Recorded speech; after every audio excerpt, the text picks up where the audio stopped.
নমস্কাৰ বন্ধু বান্ধৱীসকল, আজি পুনৰ আমি আলোচনা কৰিম অসমৰ সাহিত্য সংস্কৃতিৰ দ্বিতীয়টো পাৰ্ট।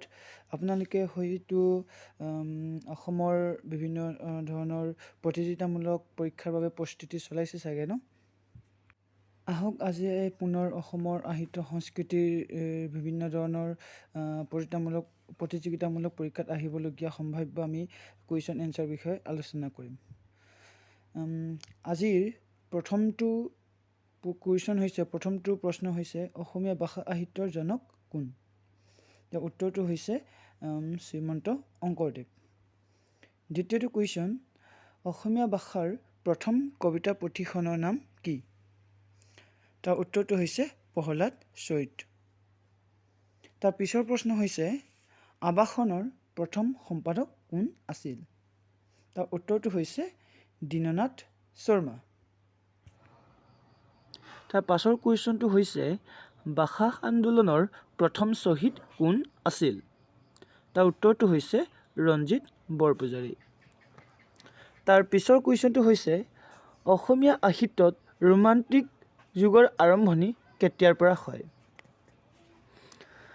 অসমীয়া সাহিত্যত যেতিয়া জোনাকী কাকতখন প্ৰকাশ পাইছিলে তেতিয়াৰ পৰাই অসমীয়া সাহিত্যত ৰোমান্টিক যুগৰ আৰম্ভণি হয় বুলি ধৰা হয়।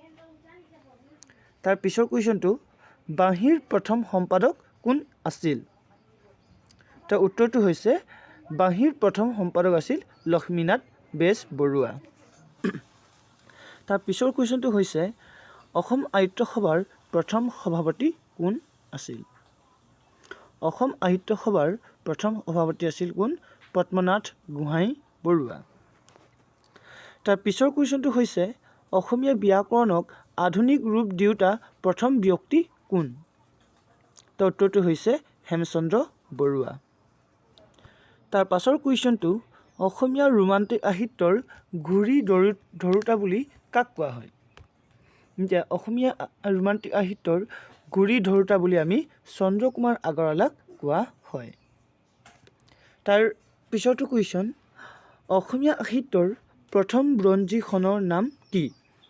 তাৰ উত্তৰটো হৈছে অসমীয়া সাহিত্যৰ বুৰঞ্জী আৰু কেতিয়া প্ৰকাশ পাইছিলে? 1912 চনত। আৰু তাৰ কবি কোন আছিলে, সম্পাদক কোন আছিলে? দেৱেন্দ্ৰনাথ বেজবৰুৱা। এতিয়া পিছৰ কুৱেশ্যনটো হৈছে কাক অসমীয়া সাহিত্যৰ ব্যাস বুলি কোৱা হয়? তাৰ উত্তৰটো হৈছে ৰাম সৰস্বতীক আমি অসমীয়া সাহিত্যৰ ব্যাস বুলি কোৱা হয়।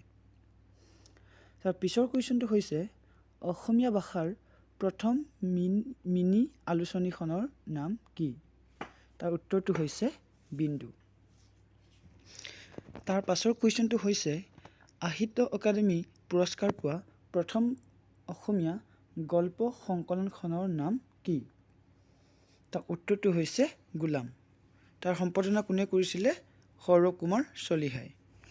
তাৰ পাছৰ কুৱেশ্যনটো হৈছে অসমৰ প্ৰথম ইংৰাজী দৈনিক কাকতখনৰ নাম কি? তাৰ উত্তৰটো হৈছে আছাম ট্ৰিবিউন। তাৰ পাছৰ কুৱেশ্যনটো হৈছে সাহিত্য অকাডেমী বঁটা লাভ কৰা ককাদেউতাৰ সাৰ পুথিখনৰ লেখক কোন? তাৰ উত্তৰটো হৈছে নৱকান্ত বৰুৱা।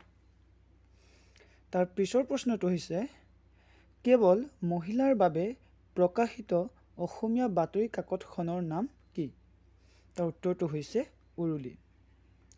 তাৰ পিছৰ কুৱেশ্যনটো হৈছে দেৱকান্ত বৰুৱাৰ একমাত্ৰ কবিতাৰ পুথিখনৰ নাম কি?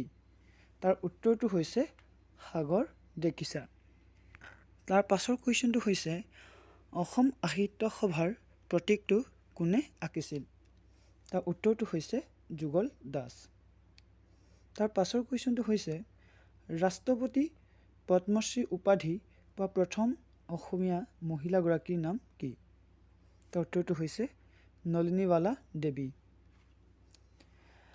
আজিৰ পাঠটোৰ শেষৰটো কুৱেশ্যন হৈছে প্ৰথম অসমীয়া সংগীত সাধনাৰ পুথিখনৰ নাম কি? তাৰ উত্তৰটো হৈছে সংগীত কোষ। ভিডিঅ'টো চোৱাৰ বাবে ধন্যবাদ বন্ধু বান্ধৱীসকল। অহাবাৰ আমি হিষ্ট্ৰী পাৰ্ট আলোচনা কৰিম। ভিডিঅ'টো চাবৰ বাবে প্লিজ চেনেলটো ছাবস্ক্ৰাইব কৰি থ'ব। ধন্যবাদ।